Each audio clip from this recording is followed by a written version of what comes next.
This conference will now be recorded. So let's open up our project, which is ATM class project out here. And we have the repository. So this is where we are. We have a repository and we have a repository with the name called what? ASP.NET repo, under which we have what? A branch or multiple branches, and we are following a branching strategy out here. And my branch is protected. How did I protect my branch, guys? Branch policies. And I said in my branch policies that I need at least one reviewer, I need the comments to be resolved, and I need a work item to be linked to it. This is my branch policy that I basically mentioned. And whenever I raise a PR, someone called a contributor with that particular email ID will go ahead and, let's say, approve it. Should go ahead and, let's say, approve it out. Secondly, I said anything that the developer wants to change should come through what? A feature commit. The developer should use a what? A feature branch to commit or to raise a pull request into the develop branch. Only then will you be able to update the code, because there is branching policies and etc. and all that stuff. And we went ahead and we said we want something called pipelines. And what is the use of pipelines, guys?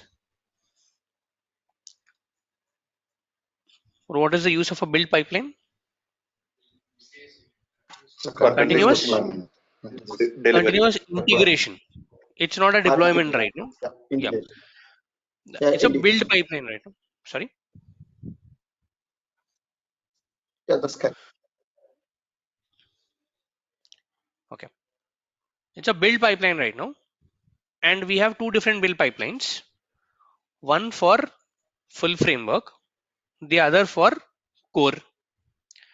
And here I'm telling the main difference between a full framework and a core comes into picture during dependency restoration. If you if you have a full framework, you need to restore your dependencies using what? NuGet.exe, because ASP.NET full framework doesn't have the capability to restore its own dependencies and etc. And if it's a core, we use a different template. It's an .NET Core template, and that had a capability to go ahead and restore its own dependencies using a command called what? .NET Restore, and it was able to restore all its dependencies. And we are good till here. Now, the thing I need out here is that let me go into my branch policy and let me change my branch policy for now, because now we know that whenever a PR is raised, your lead should review it and approve it out. So also, okay, fine. If I don't want to change that, I'll just log into that particular account. dev.com. Let me have myself logged in as the contributor.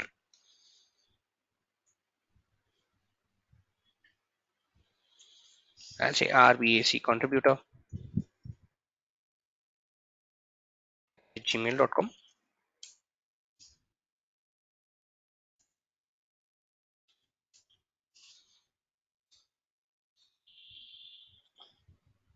So I'm just logging into this account as a contributor out here.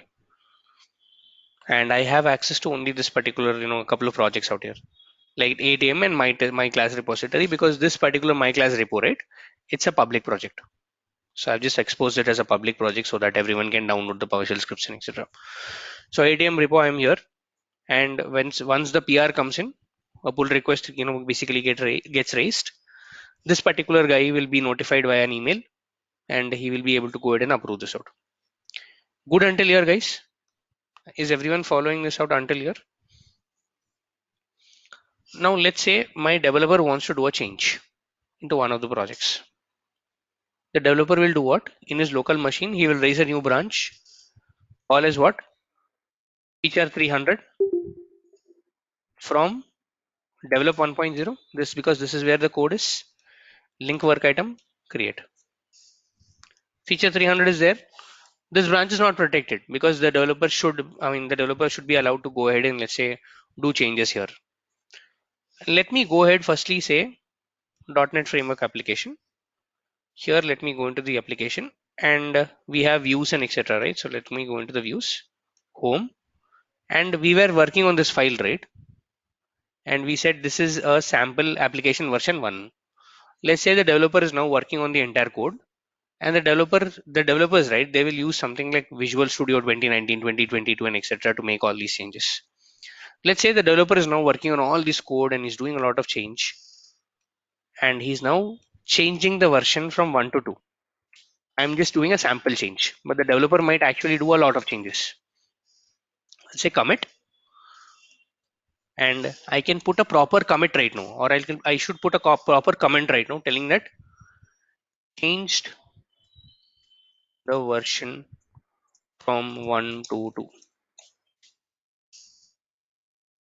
Link work item say commit. And what should I do next? Pull request. I'll say pull request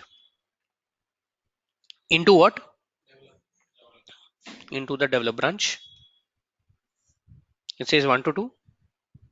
It says these are the files that are changed from 1 to what? 2. Good, great. I'll say create. PR is created, and now it says contributor must approve. Why it's telling contributor must approve? Branch has a policy, and we added something what? Required approver. So this is an automatic approver. This is the guy who needs to approve it. I'll say okay, fine, great, I have done my job, and now I as a developer will say set to autocomplete, delete the feature after merge. I'm just setting an autocomplete out here. The PR has not got merged yet. Now I, as let's say a contributor, I'm logged in using the incognito window out here, and now I'll go to what? Pull requests, and I see one pull request is assigned to me. I'll go here, and the pull request is also autocomplete. It said okay, fine, this particular user has set this pull request to automatically complete after the requirements are met. What are the requirements here? Work items, comments, approval, all these things.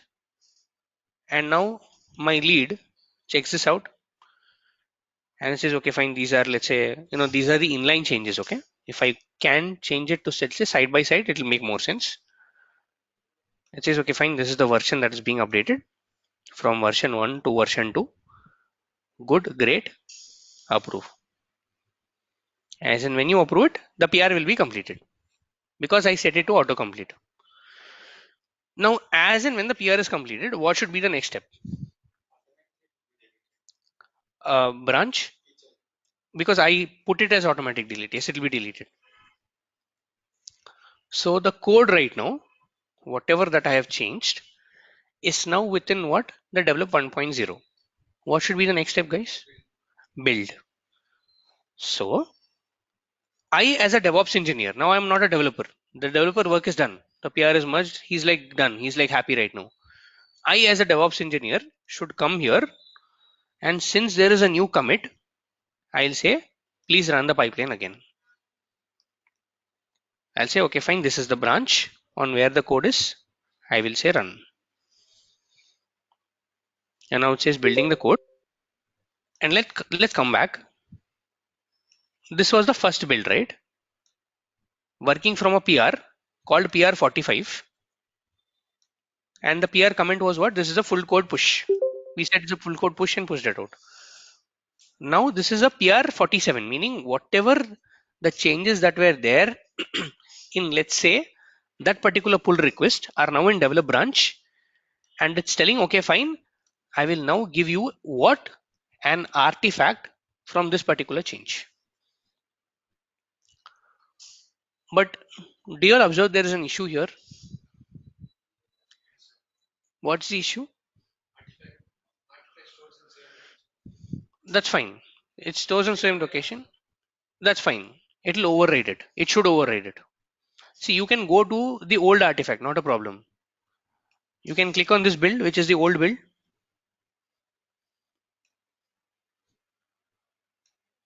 download the artifact. Not a problem with this. If I need a new artifact, I can just go into the new run. Sorry, I'm going to the branch. Let's say go into the new run. I'll go into the new run and I'll pick up the artifact from this. I can just go here, pick up the artifact from this location. Not a problem. But what I am doing out here is I have introduced something like branches. Let's say Git. Let's diagrammatically understand what is happening out here. I have a branch which is called a develop 1.0 branch.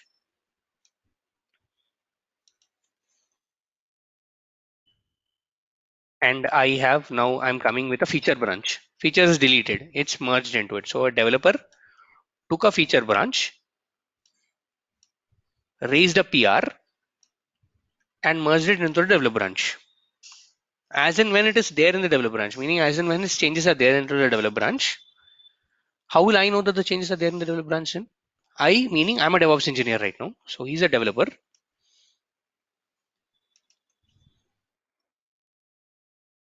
Now I, as a DevOps engineer,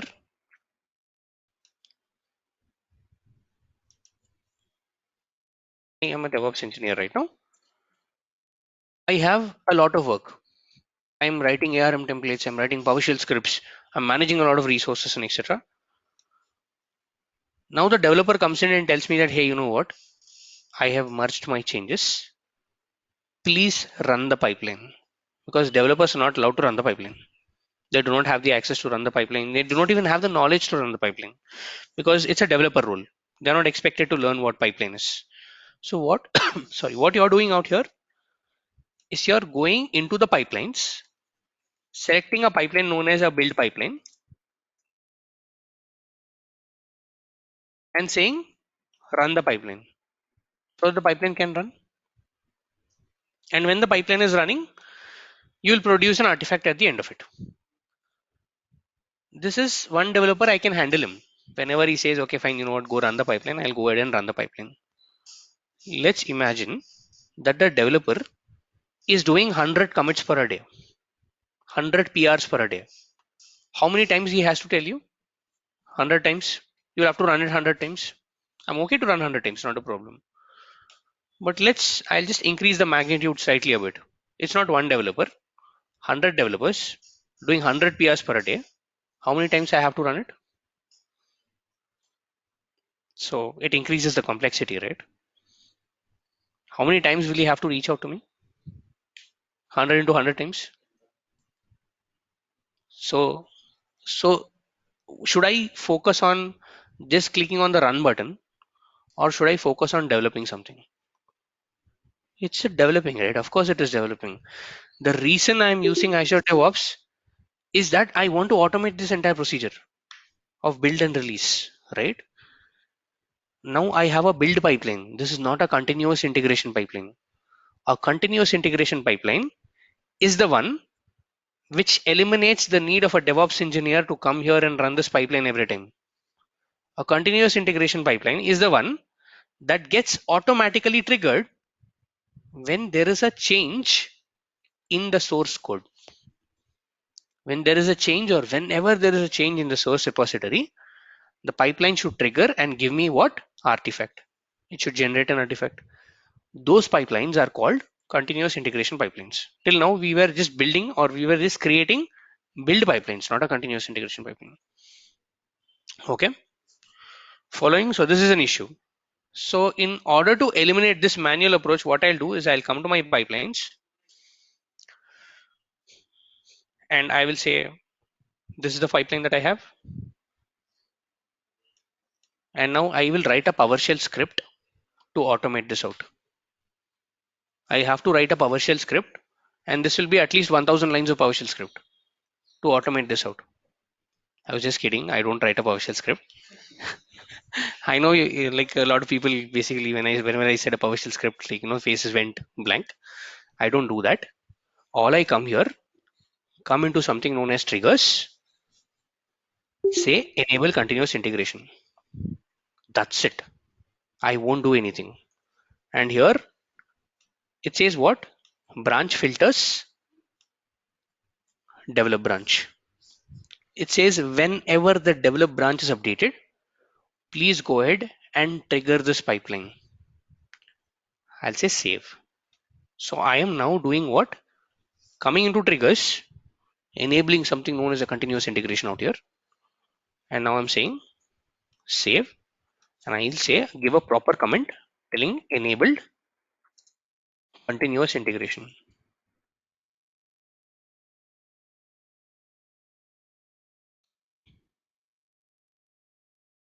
Why do you have to give a proper comment? Is because you're not the only DevOps engineer in the entire organization. There are a lot of people who are working on this pipeline, right? So in order to, let's say, understand who's working how, what are they changing, what is exactly the change, you have to give these proper comments out here. See, this is how the comments are tracked, telling this is the history and this is the history of the pipeline. And I did what?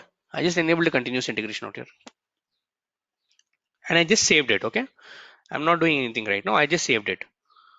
So let me open my pipeline in a different tab. Let me duplicate this out. Let's imagine the same developer is now working. Files, let's say files, let's say develop. Same developer again is working on this particular code known as full framework application. And he says, okay, fine. Let's do one thing. Let's pull up a new branch known as a feature branch because I cannot do a direct commit onto this branch. And the developer now is using something known as a feature 400 branch.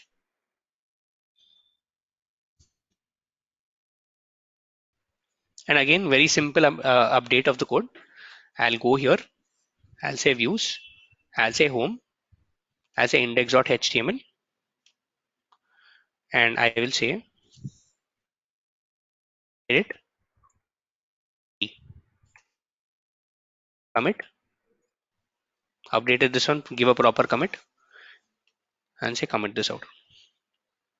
As and when I commit it out, create a pull request into what? Develop branch. And say create it out. As and when I create it, I'll say set to autocomplete. Delete the feature branch after, let's say, merging. And you can uncheck this also. Not recommended because let's say there are 100 developers creating 100 feature branches per day. Imagine how many feature branches will be at the end of a month in your repository, which are not used, right? They are not used at all. So why do you want to create so many branches? So that's the reason, as a best practice, we go ahead and delete it out. So set to autocomplete. And now I'll again come back to the pull request as a contributor. I have a pull request here. Approve this out. Pull request is approved. Changes merged. Let's go. Let's say do a refresh. As and when the change is merged, pipeline is automatically triggered for the third PR. This is an automatic trigger. I eliminated the need of a DevOps engineer out here. That as a DevOps engineer, I have automated this out. And it's a very simple automation.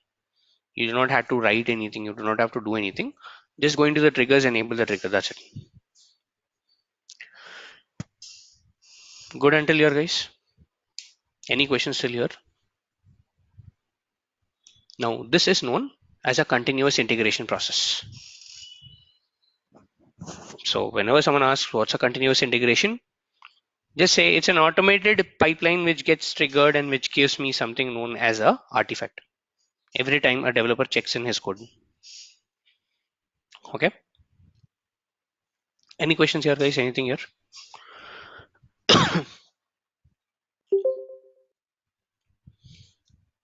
Anyone? Any questions?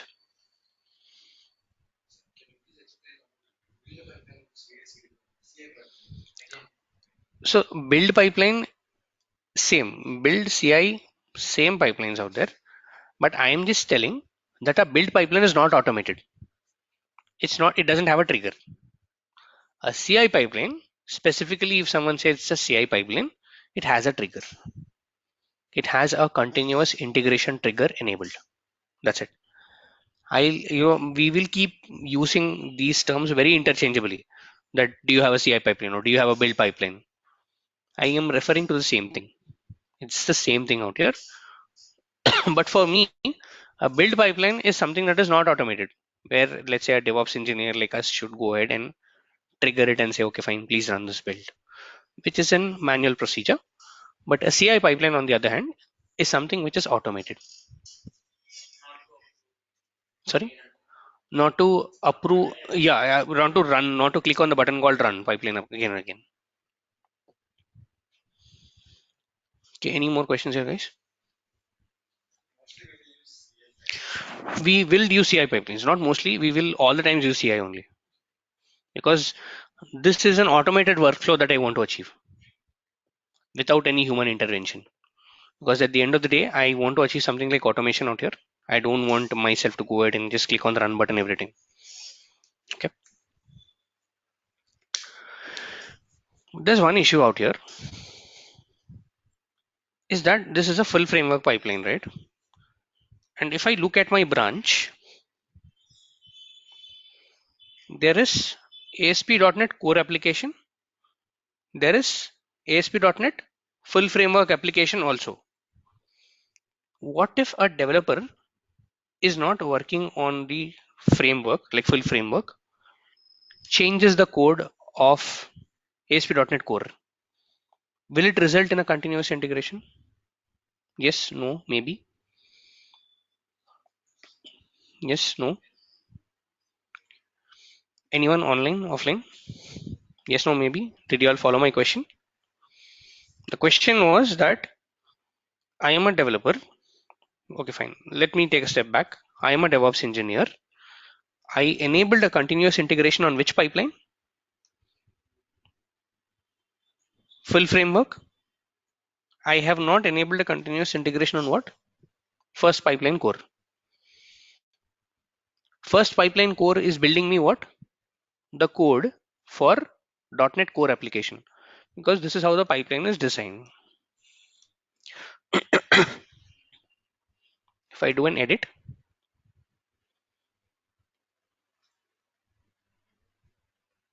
the pipeline is going and building this particular solution file, which is called what? ASP.NET Core SLN. Where is this sitting in? Here. The other pipeline that I had, which is my first pipeline, which is a full framework, is helping me build what? The full framework code, which is a different solution file. Where is this sitting in? Same repository, but a different folder. Let's do one thing.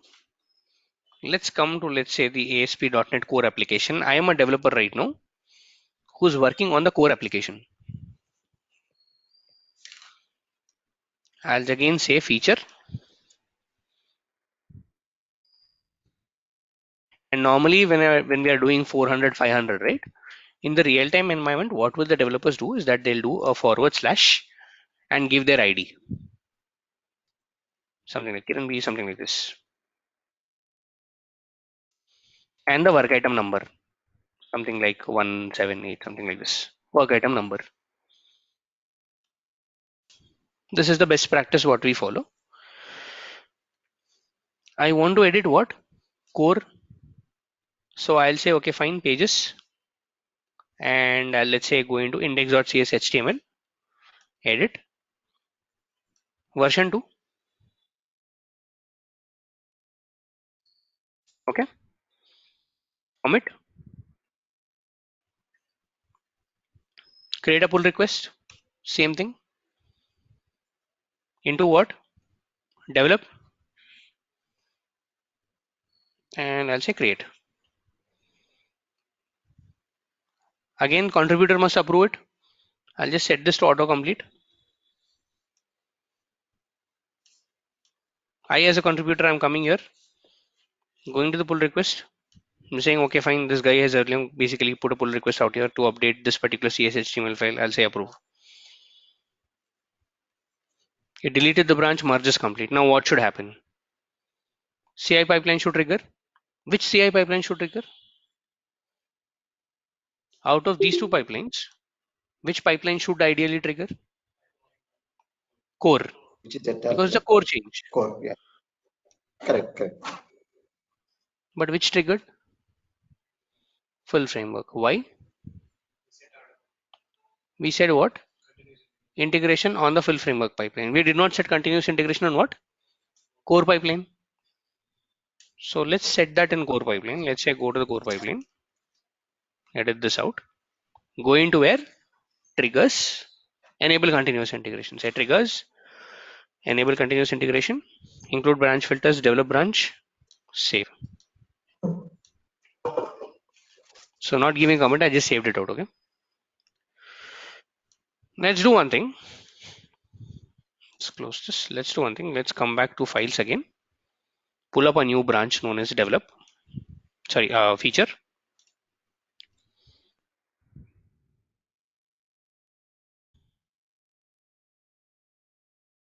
Some random number. I'm assuming that this is the work item number that I have from develop branch. ASP.NET Core application. Going into pages. Going into what the index.html. Version 3. Commit. Create a pull request. So again, I'm just following the same workflow. Create. Done. Set to autocomplete. Now what should I do? As a contributor, I should go ahead and approve this, right? So again, going into my incognito window, going to pull request out here, saying okay fine, this is the pull request that is waiting for me. Approve it out. Done. Now which pipeline should trigger? Core. The core one as well. Core one should trigger. Let's go ahead and see what is the status of my pipelines. Both triggered. Reason being, both have the continuous integration trigger and both have a condition that whenever the develop branch is updated, trigger both of them. But is this okay? No, right? Because if someone updates a folder inside, this is not correct. Because I'm unnecessarily triggering pipeline, which I didn't want to do at all. Because there is nothing that this pipeline will do with this particular code. There won't be any changes with the artifact, right? There won't be any changes. It'll just produce one. But sorry, but every time I'm triggering something, I'm losing some minutes that Azure has given me over a hosted agent. Meaning, if I go into the project settings, if I go into the parallel jobs out here, when I requested Azure to go ahead and give me something known as a hosted agent, it gave me around 1800 minutes. Okay, somewhere around 1800 minutes out here. I've utilized how many? 129 per month. This is only me. Imagine there are hundreds of people in my organization. Then it's going to be an issue, right? And I don't want to unnecessarily trigger a pipeline. Why should I unnecessarily trigger something? Right now, full framework triggered, then core is triggering right now. Because both have the continuous integration enabled. I don't want to do it. I want to set out a condition that if someone, meaning if a developer, updates the ASP.NET Core application folder, because inside this folder is where you have all the code and etc. If someone goes ahead and makes a change inside this folder, please trigger what? Core pipeline. If someone makes a change to what .NET full framework, please trigger what? Full framework pipeline. How do I do that? Simple. Coming again back to my pipeline. Going into firstly the full framework pipeline. I'm going into the full framework. I'm saying edit. And I'm saying triggers. And it has what? Branch filter. This is the branch. There is also something known as what? Path filters. I will say add a path filter and I'll say include only this particular path.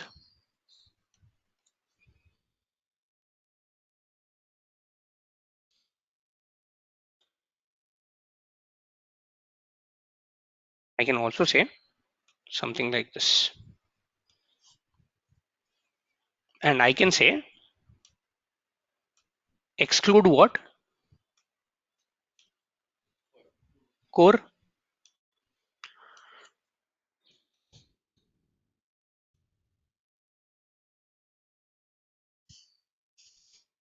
Done.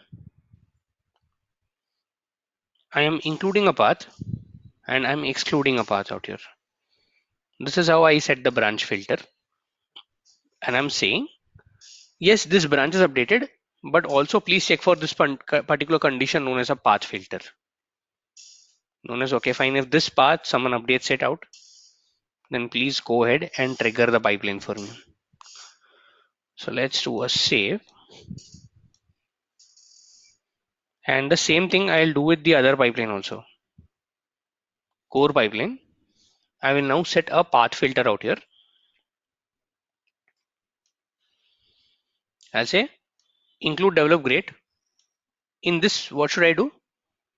Include ASP core, exclude full framework.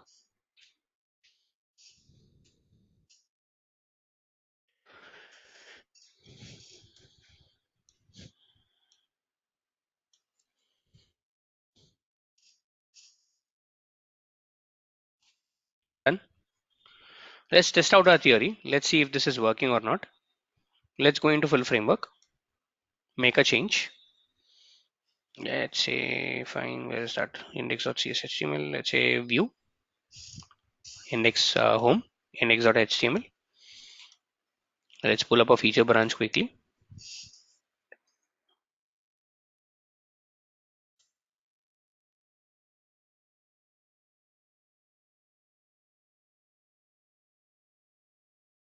The number that I'm giving is a random number, guys. I'm just assuming that this is the work item number that I'm working on. Make a change here. Commit this change. Data pull request into the develop branch again. Create this out. Set to autocomplete.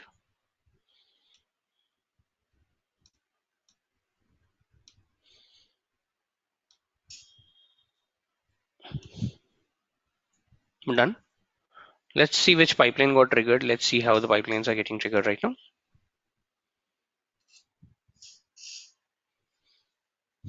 This only got triggered. Why? Because I have what? A path filter set.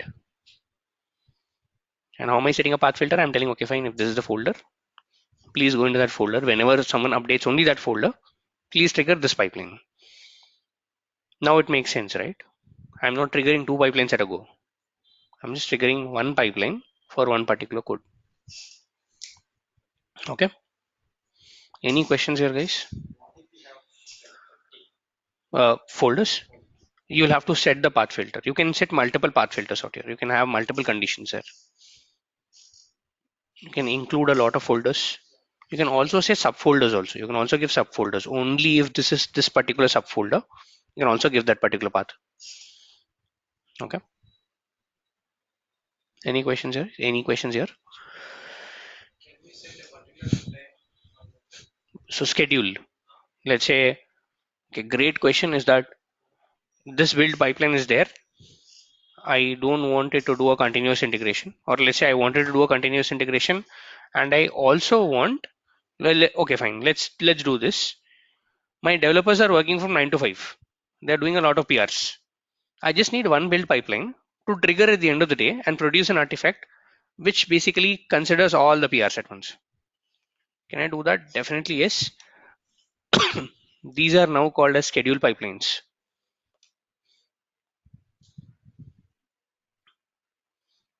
Triggers, schedule, add a schedule.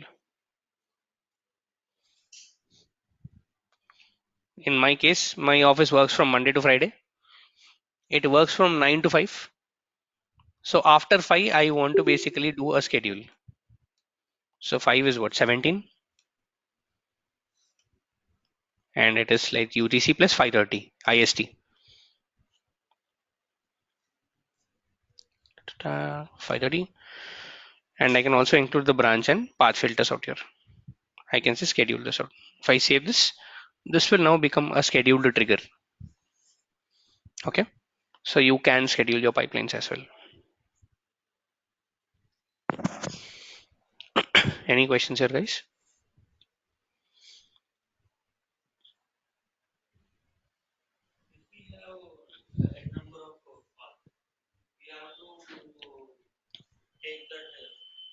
Path here. I mean,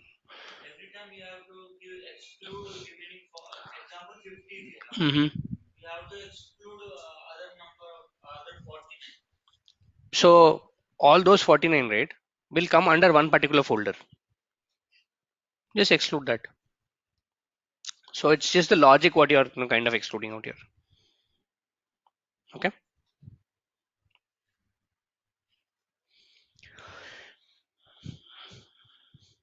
Any questions, guys? I'm sorry. I'll explain that, but what build completion is and all that stuff. Like you can link this particular pipeline to another pipeline also. You can say add this, and only let's say if a pipeline completes, trigger this pipeline. Chaining the pipelines. Like use case scenario is not that much. There is no big use case scenario here.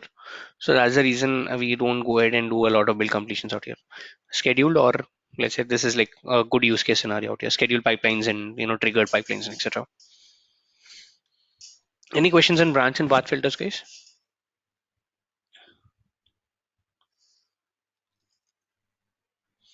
All good till now. Any questions? Any questions here? Then, Yeah, please we go are ahead. setting up the set autocomplete, Mm-hmm. and why are we going and approving again as a contributor? Because it's They're autocomplete, setting right? it as an autocomplete. It's a setting. It's an autocomplete set, but someone has to approve it, right? Even though you're setting it as autocomplete, you're saying that if someone approves this out, automatically merge it. But you still need an approval. And contributor, someone like a contributor, in my case, like a project administrator, should come ahead and approve it out. So if we not do that set autocomplete, what will happen? Nothing will happen. Will it not The thing match is, with the root branch? I'm sorry. And if you are not setting up the autocomplete, if you're not Okay. enabling that, Mm-hmm. so will it not match into the root, like maybe the dev branch or something? Or? No, it won't merge it. So let's do that scenario. What if I don't set it to autocomplete out here? So let's again pull up a new branch out here. So I'm a developer coming here and I'm saying, okay, fine, feature 200, something like this. Okay, Kiran 200 or something like this. Is out of develop branch, work item, create. I'll say ASP.NET Core application. I'll say root. Sorry, not root. Pages, if I'm not wrong, that's where which had index.cshtml. This is the page. And I'm saying, okay, fine. Version 4. I'm saying create a pull request out here. Yeah. Into, let's say, the develop branch. And I'm saying, okay, fine, go ahead, create this out. That's it. I'm not setting it to autocomplete. Like just doing a situation that I'm not setting to autocomplete. So as a developer, my work has been completed. I'm saying, okay, fine, I'm cool. It's now the headache of the contributor to go ahead and see the code and approve it out. So I, as a contributor, or my project administrator, will come here, say I have a pull request. Go ahead, approve this out. I have approved the change, but is the change merged? No.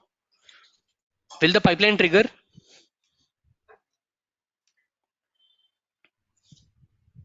Did not trigger. Will not trigger. The pipeline will only get triggered if your develop branch is updated. And in my case, the develop branch is still not updated because that developer forgot to go ahead and complete this out. Okay. So what is going to happen, Vijay, is that normally developers will kind of work not on one PR but on multiple PRs. So what we True, do, true. even as a DevOps engineer, what we do is that we say, okay, fine, please complete the merge after it is autocomplete. I mean, just set an autocomplete trigger out here. So what is going to happen is that I don't have to worry about coming here and completing it out again. So Again, yeah. just a tad automation out here. That's it. Whenever you raise a PR, you just set it to autocomplete. That's it. It'll kind of it'll be taken care of.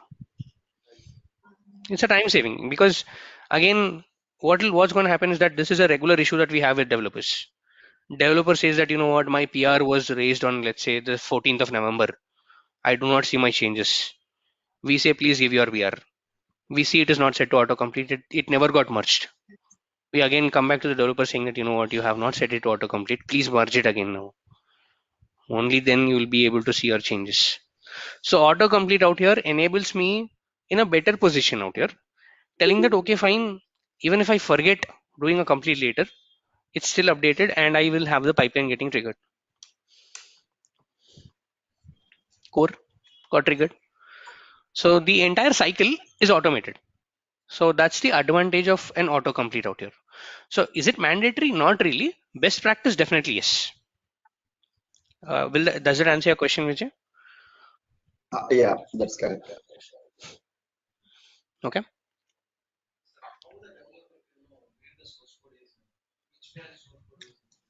How the developer can. Mhm. Yes. Actually, now we are doing classic editor, no, sir? Venkat, can you please give me 1 second? I'm just taking a question offline. Yes, please go ahead. Yeah.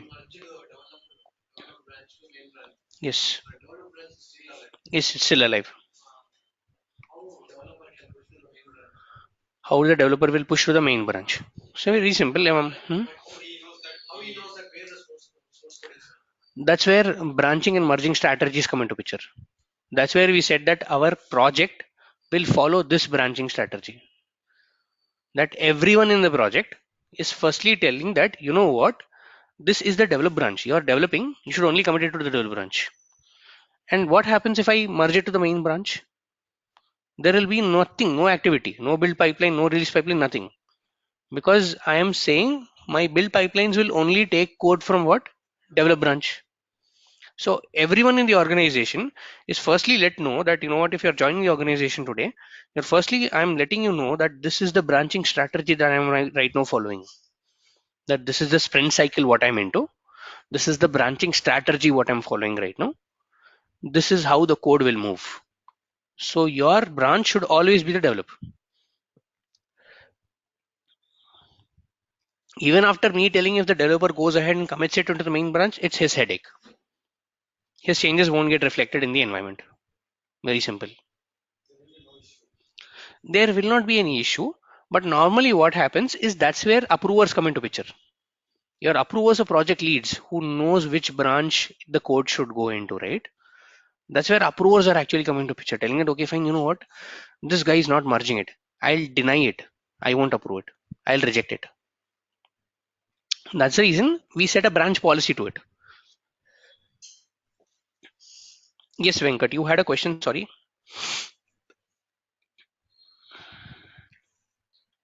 Actually, now we are doing classic editor, no, sir? Correct. Then by YAML also it will be somewhat, it will be same like or somewhat, what will be the difference? There is actually a lot of difference Yeah. between YML and the classic. Like classic was the old way of doing things, but we'll have to first know what classic is. So what is the biggest difference of YML is that YML is known, or YAML is known as pipeline as a code, meaning you're not creating the pipeline, you're writing a pipeline in a language called YAML. Yet another, oh sorry, YAML ain't a markup language, is let's say the full form of it, YAML. You're writing the pipeline. Now, what happens when you write a pipeline is that it will help you in portability. If I have multiple projects, I wrote a pipeline in this project. It's very difficult for me in this case to take this entire pipeline and export it to a different project. It's difficult for me to do that.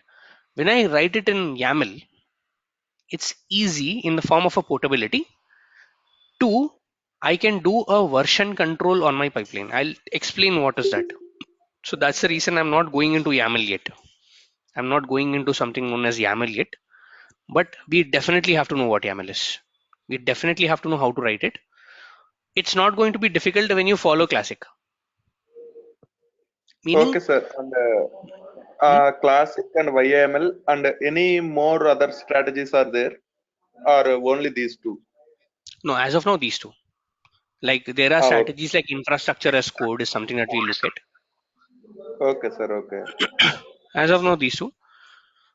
Okay, So sir. Thank you, pipeline sir. is a Thank you. code. Okay. I'll explain that in a while, and we'll talk about it. We'll talk about it in much detail. Okay. Okay, sir. Thank you, sir. My doubt is clear. Okay. Yeah, Kiran, see, we are building the pipelines Mm-hmm. and maybe it's a continuous integration Correct. based on developer changes and all, Mm-hmm. maybe commit, right? So we are automating that, right? Right. So is this the same which we are talking like in earlier, like Jenkins also is doing this, or is there any difference here? Because I see very simple continuous integration, but when I Right. observe maybe some other like Jenkins and other tools, it has a lot Mm-hmm. of things, right, to deploy or maybe continue for continuous integration. So So again, what is mhm. exactly here? Yeah, carry See on, carry on. again, Azure DevOps came into picture copying a lot of tools available out there, like Jenkins and like let's say Never Code, Buddy Build. There are a lot of tools basically that are available out there in the market. Azure Correct. DevOps came as a replacement for all those tools. The reason All being those is that tools. Jenkins is not this straightforward. Like the way you're seeing Azure DevOps is not this straightforward. But Correct. Jenkins and Azure DevOps at the end of the day are trying to achieve the same thing, which is a continuous integration. Now, Okay. what Okay. happened when Jenkins came into picture is that there was no player in the market like Azure DevOps and etc. There was no CI tool. Jenkins was the idea that okay, fine, this can be the idea and etc. So it's like firstly you had Linux interface, and then on top of which Windows came into picture, which said a graphical user interface and etc. That's what Microsoft does. Jenkins follows a lot of again different strategies like Groovy scripting and all that stuff, and it's a bit difficult to understand. Even the user interface, right? It'll be like you're using a Windows XP laptop. That's the user interface of Jenkins. Azure DevOps, what it did is that it came in, and this is what Microsoft does the best. Microsoft copies very good. Microsoft is like it copies in a very good way. It took the concept of Jenkins, it enhanced on top of Jenkins, and it said, okay, fine, I will give the user something easier to play with, and gave something known as Azure DevOps. So Azure DevOps has the same capability as Jenkins does. But one very important difference between Jenkins and Azure DevOps is that Azure DevOps is a licensed version. It's a licensed product. You have to pay something for it. Jenkins is an open source. So depending upon the project, let's say they do not have a lot of budget to go for Azure DevOps, they would go for Jenkins. Or if let's say a lot of projects today are moving to Azure DevOps because of the ease of it. Now, Vijay, if you did work with Jenkins, right? Jenkins did not have, let's say, the capability to track your work, have a repository and all that stuff. You had to rely upon something like GitHub, TFS, Bitbucket, whatever it is. You had to integrate that Mhm. repository with Jenkins. What Azure did is that it said, okay, fine, Jenkins has that issue. So let me fix that issue with boards, with repos and everything. It came, took everything, put it in one place. Said, this is all what you need, play around with it. So that's what it's doing. So both Jenkins, I wouldn't say Jenkins is not used now. It's a very powerful tool, especially when you try to build Java in an open source. Very powerful tool. But Azure DevOps is trying to attain the same thing, or it's trying to achieve the same thing what Jenkins is doing, but in an easier way.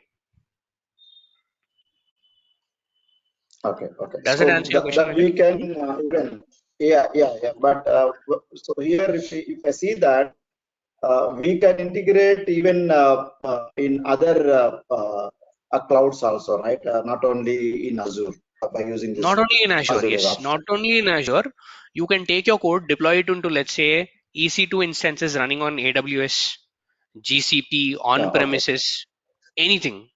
Okay. anything. This is encompassed all those things out. Okay. Yeah. So that's clear. Okay. Now, having said that, I wouldn't say Jenkins is a bad tool. It's an excellent tool. Jenkins is something, let's say when I started my career, I started on with Jenkins because that was the only available tool back then. Jenkins was the only available CI tool back then. If you take resumes, let's say if you were, let's say, into the job market since like about 2014 or something like that, Jenkins is a very popular tool, very popular CI/CD tool, which is now being replaced by Azure DevOps because it's giving you like an amazing capability of doing all these things at one go. Because when you have That's correct. Jenkins, right, you have a lot of moving parts. You have your source code somewhere. You have your tracking. Like let's say I'm tracking all this using something known as Azure boards. When I'm coming from Jenkins, I use a cloud called Jira, where I track all my work. Then I use another portal for Jenkins. I have to maintain that Jenkins server and etc. All this is now being replaced by Azure DevOps. Okay. Yep. Okay. Now, one thing I want you all to focus on here is that we'll take this for tomorrow's class, but I want you all to understand this issue that I have right now is that he's a developer, okay? He's using what? A feature branch. Because this particular develop branch has a policy on top of it. Whenever he's raising a pull request, what is happening? The contributor has come to picture or the project administrator is coming into picture, looking at the files and then giving an approval. Great. What if now the developer is not giving me one line of code, but he's edited tens and thousands of lines of code? What if it's not one developer, it's 100 developers giving me the same PR or giving me different PRs, which has thousands of lines of code? Do you think it is humanly possible for me as a project administrator to go ahead, look at each and every line, see the syntax, and comment if there is any mistake out there, and tell the developer to correct it? No. So what will, let's say, the administrator do? If I were an administrator, we'll just say, okay, fine, we don't even look at the PR. We say, okay, fine, your PR is there, I'll approve it out. Because I have like 10,000 things to do in a day, not just approving your PRs. But if I do that, if my administrator is doing that, meaning the code that is coming inside the develop branch is being built and later is being released. Now we'll talk about release, what is release and etc. is later being released. Do you think can I maintain a good code quality here if the approval is not right in the first place? No, we should Yes. not be having the right code.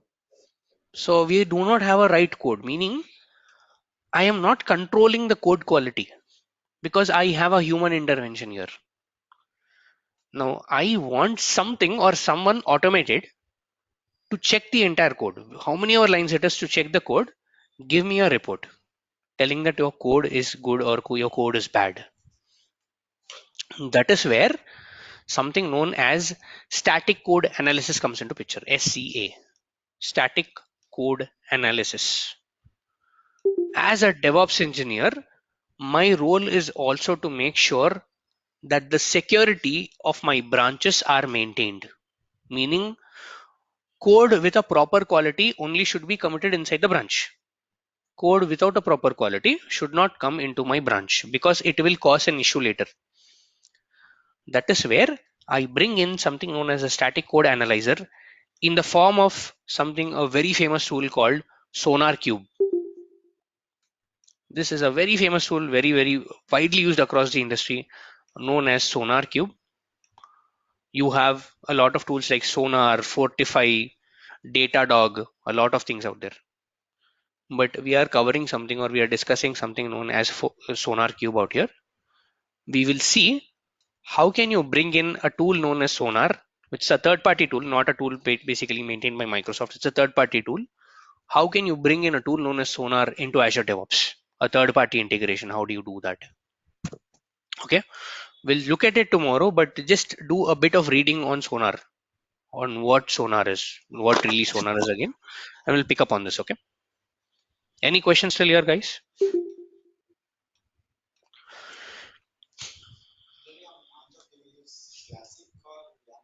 In on job. So a lot of projects today are migrating towards YAML. Like in my case, if I were to tell you, I am completely using Classic. I was on YAML, I'm completely using Classic. Now we are migrating from Classic to YAMLs and etc. Projects which were there since times are using Classic only. They are like very much comfortable with Classic. Projects which are starting right now, or new ideas which are starting right now, are using YAML, because YAML is going to be the future. YAML is the better way of doing things out. It's going to be the future there. Okay.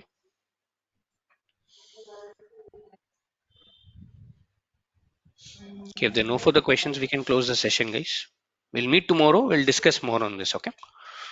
And Thanks. we are now doing build and release individually. We are understanding how the build happens, how the release happens, and etc.